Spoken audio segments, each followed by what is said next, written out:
AP శాసన మండలిలో తాజాగా జరిగిన చర్చలో అధికార టీడీపీ ప్రతిపక్ష వైసీపీ సభ్యుల మధ్య తీవ్ర వాగ్వాదం అయితే జరిగింది. మంత్రి నారా లోకేష్ వైసీపీ సభ్యులపై తీవ్ర ఆగ్రహం అయితే వ్యక్తం చేశారు. తల్లిని అవమానిస్తే ఆ బాధ ఏంటో నేను ప్రత్యక్షంగా చూశానని, గత ప్రభుత్వంలో వైసీపీ నేతలు నారా భువనేశ్వరిపై అసెంబ్లీలో చేసిన తీవ్ర వ్యాఖ్యలను ఆయన గుర్తు చేసుకున్నారు. నిండు సభలో తన తల్లిని అవమానించారని మంత్రి లోకేష్ తీవ్ర స్థాయిలో ఫైర్ అయ్యారు. అసలు అసెంబ్లీలో ఏం జరిగింది? లోకేష్ ఈ విధంగా ఫైర్ అవ్వడానికి గల కారణాలేంటో ఇప్పుడు తెలుసుకుందాం. ఏపీ శాసన మండలిలో అధికార విపక్ష సభ్యుల మధ్య వాగ్వాదం అయితే చోటు చేసుకుంది. అంతకుముందు వరదు కళ్యాణిని ఉద్దేశించి మంత్రి నారా లోకేష్ చేసిన వ్యాఖ్యలని సత్యనారాయణ తప్పుపట్టారు.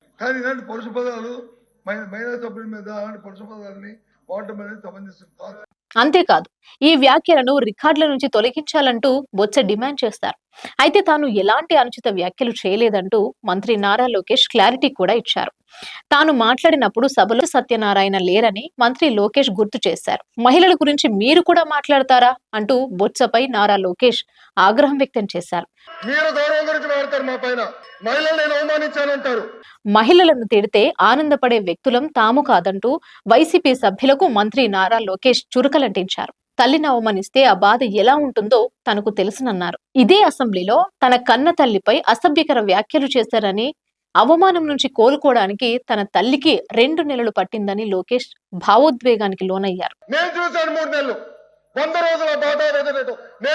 తమకు తల్లిదండ్రులు మహిళలను గౌరవించడం నేర్పారని, కానీ తన తల్లిని నిండు సభలో అవమానించినప్పుడు ఆ బాధేంటో తాను ప్రత్యక్షంగా చూశానని అన్నారు. తన తల్లిని అవమానించిన వారు ఈ రోజు మహిళల గౌరవం గురించి మాట్లాడుతూ ఉండటం సిగ్గుచేటన్నారు.